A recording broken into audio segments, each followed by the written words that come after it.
انہوں نے نبی کریم کے خلاف جنگیں لڑی. ہدایت آنے میں دیر نہیں لگتی اگر آ جائے تو. اب اگر عمران خان پلے بوائے سے ایاک نعبد و ایاک نستعین تک آ گیا ہے تو آپ کون ہوتے ہیں اس کی نیت پر شک کرنے والے؟ آپ کو یہ اختیار کس نے دیا ہے؟ پھر آپ کہتے ہیں کہ وہ آج جہاد کی بات کرتا ہے.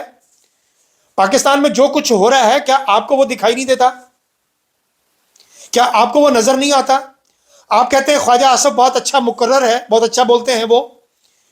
دوسرے ایک اور ولاگ میں بھی آپ نے خواجہ آصف کی تعریف کی ہے. لگتا ہے کہ ذاتی مراسم میں آپ کے ہوں گے، ہونے بھی چاہیے.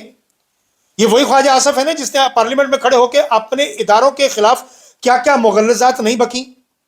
یہ وہی خواجہ آصف ہے نا جس نے خواتین کی بے حرمتی کرتے ہوئے ایک خاتون ممبر پارلیمنٹ کو ٹریکٹر ٹرالی نہیں کہا. یہ وہی خواجہ آصف ہے نا جو دوسروں کو شرم و حیا کا سبق دیتا ہے. یہ وہی خواجہ آصف ہے نا جو 2018 اور 2024 کا الیکشن بری طرح سے ہارا، پہلے عثمان ڈار سے اور پھر ان کی والدہ ریحانہ ڈار سے، اور پھر ایک فون کر کے کال کر کے تلوے چاٹ کے جعلی مینڈیٹ کے پر اور فارم 47 کے تحت آ کے اقتدار میں بیٹھ کے دوبارہ وزیر دفاع بن گیا.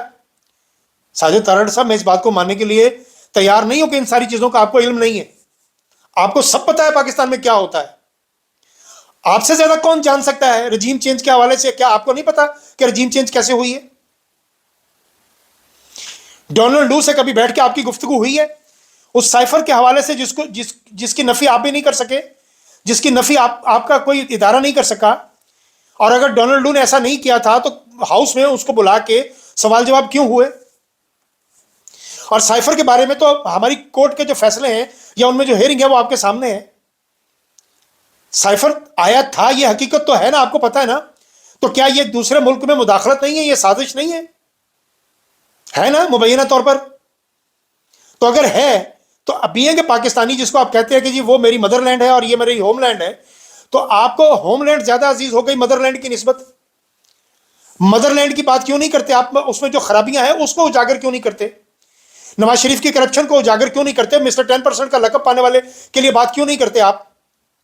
ساجد تارڑ صاحب، ولاگ کرنے کا شوق ضرور پورا کیجئے لیکن ڈنڈی نہ ماریے. اگر بات کرنی ہے تو دونوں جانب کی کیجئے. یہ جو 26ویں ترمیم پیش کی گئی ہے جس کے لیے کہ انٹرنیشنل جتنے بڑے ادارے ہیں اس کو کنڈیم کیا ہے انہوں نے اور اس کو انہوں نے مسترد کیا ہے، کیا آپ نہیں سمجھتے کہ یہ زیادتی ہوئی ہے؟ آپ کی مدر لینڈ کے ساتھ اس طرح ہو رہا ہے، آپ کی مدر لینڈ کو نوچ نوچ کے کھایا جا رہا ہے، اس کی بوٹیاں نوچے جا رہی ہیں. آپ کو احساس نہیں ہوتا؟ آپ کو پتہ نہیں چلتا کہ اس کے ساتھ کیا زیادتی ہو رہی ہے؟ یہ 25 کروڑ غریب، یہ جو غریب لوگ ہیں، یہ کیڑے مکوڑے، یہ بھیڑ بکریاں ہیں، ان کی بس اتنی ہی ویلیو ہے. اور یہ جو 200-400 لوگ ہیں جو اشرافیہ ہے جس کا آپ بھی حصہ ہیں، آپ کو یہ عزیز ہیں صرف اس لیے کہ یہ آپ والے لوگ ہیں. رجیم چینج کے تحت اچھی خاصی گروتھ کرتا ہوا پاکستان، 6 پوائنٹ پر آیا ہوا پاکستان، ریمیٹنس میں بے پناہ آگے گیا ہوا پاکستان، ایکسپورٹ میں اپنی تاریخ رقم کرنے والا پاکستان. کووڈ کے دنوں میں بہترین کارکردگی دی گئی پاکستان کی جانب سے، جس کو انٹرنیشنل اداروں نے ریکگنائز کیا. وہ بلین ٹری کے حوالے سے بورس جانسن کی بات سن لیجئے کہ وہ کہتا ہے کہ ہمیں عمران خان کی تقلید کرنی چاہیے. اس پہ بات کی آپ نے کوئی نہیں کی نا؟ کیوں؟ کہ آپ یوں لگ رہا ہے کہ آپ عمران خان کے لیے بغض رکھتے ہیں. آپ کا جھکاؤ اگر نون لیگ کی طرف ہے تو پھر ولاگ میں سیدھا سیدھا کہیے کہ آپ نون لیگ کے ساتھ مل کے ولاگ کریں گے یا ان کے حوالے سے ولاگ کریں گے. جو غلطیاں آپ مینشن کر رہے ہیں، عمران خان فرشتہ نہیں ہے، ہم یہ نہیں کہتے کہ اس سے غلطیاں نہیں ہوئی. سیاسی اخلاقی غلطیوں میں تو پتہ نہیں میں کہاں کھڑا ہوں یا آپ کہاں کھڑے ہیں، اس کی تو بات ہی نہیں ہے. کسی کا جو پرسنل فیل ہے اس پر مجھے تو کوئی اختیار نہیں ہے بات کرنے کا. لیکن سیاسی سطح پر، حالانکہ میں اس حق میں ہوتا نہیں ہوں، میں سمجھتا ہوں کہ جو پبلک فگر ہوتا ہے اس کو بہت محتاط ہونا چاہیے. لیکن ایک شخص جب سیاست میں آیا اور اس نے اپنی ہر چیز دان دے دی تو اس کے بعد آپ اس سے اور کیا مانگتے ہیں؟ آپ کہہ رہے ہیں کہ لوگوں کے بچوں کو بلی چڑھاتا ہے عمران خان، اپنے بچے کیوں نہیں بلواتا؟ ساجد تارڑ صاحب، آپ امریکہ میں رہتے ہیں، آپ کو لاز کا نہیں پتا کہ 18 سال سے پہلے تک تو وہ بچے لے ہی نہیں سکتا تھا اس کی ماں سے، اور جن بچوں کی گروتھ 18 سال ایک معاشرے میں ہو جائے گی وہ واپس کیسے آئیں گے؟ پاکستان کو اگر ضرورت پڑے گی کسی وقت میں تو کیا آپ اپنے بچے پاکستان لے کے آئیں گے؟ بہت آسان ہے دوسروں پہ بات کرنا اور بہت مشکل ہے اپنے پر عمل کرنا. پھر آپ کہہ رہے ہیں کہ عمران خان کو جیل میں چیا سیڈز مل رہے ہیں، اس کو جوسز مل رہے ہیں، اس کو دیسی مرغی مل رہی ہے، اور دیسی مرغی کو آپ نے لے کے، اس کی دیسی مرغی کو لے کے آپ نے مثال دی کہ پاکستان میں لوگ دیسی مرغ اور دیسی حلال گوشت لوگ مانگتے ہیں، پیسے کیا جیب میں حرام کے ہیں؟ ساجد تارڑ صاحب، آپ کس طرح چیک کریں گے کہ کس کس کی جیب میں کتنا پیسہ حرام ہے اور کتنا حلال ہے؟ جن کی آپ پروموشن کر رہے ہیں ان کے پاس تو سارے کا سارا پیسہ حرام ہے۔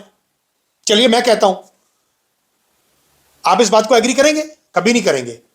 لیکن یہ جو آپ نے پورے معاشرے پر الزام لگا دیا کہ جی لوگ جیب میں حرام پیسہ لے کے حلال گوشت ڈھونڈنے جاتے ہیں، بات تو شروع ہوئی تھی عمران خان کی دیسی مرغی کی۔ اتنی ہی سہولتیں ہیں تو نواز شریف کیوں چھوڑ کے چلا گیا؟ نواز شریف کو تو اس سے زیادہ سہولتیں تھیں۔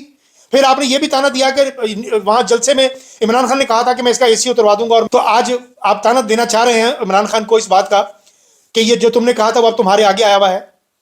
اس میں کوئی غلط بات ہے کہ 5 دن بتی بند رہی ہے اس کے سیل کی؟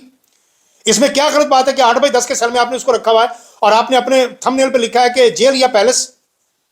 کیا بات کرتے ہیں ساجد تارڑ صاحب؟ اگر آپ نے ولاگ کرنے ہیں تو پلیز اس کو تھوڑا سا ذرا بیلنس رکھیے، ورنہ ہم یہ سمجھیں گے کہ آپ کو عمران خان کے خلاف یا تو لانچ کیا گیا ہے یا پھر آپ عمران خان کے لیے بہت زیادہ بغض رکھتے ہیں۔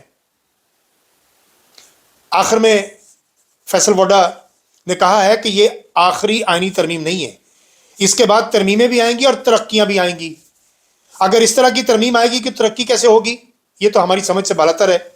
لیکن فیصل وڈا، آپ بہت جلد قاضی فائز عیسیٰ کی طرح، وہ جو گدھ بیٹھا ہوا تھا سپریم کورٹ پہ، اس کی طرح آپ بھی ٹیشو پیپر کا وہ ٹکڑا بنیں گے جو ڈسٹ بن میں نہیں جائے گا، کموڈ میں جائے گا۔ ابھی تک کے لیے اتنا ہی، باقی باتیں اگلے ولاگ۔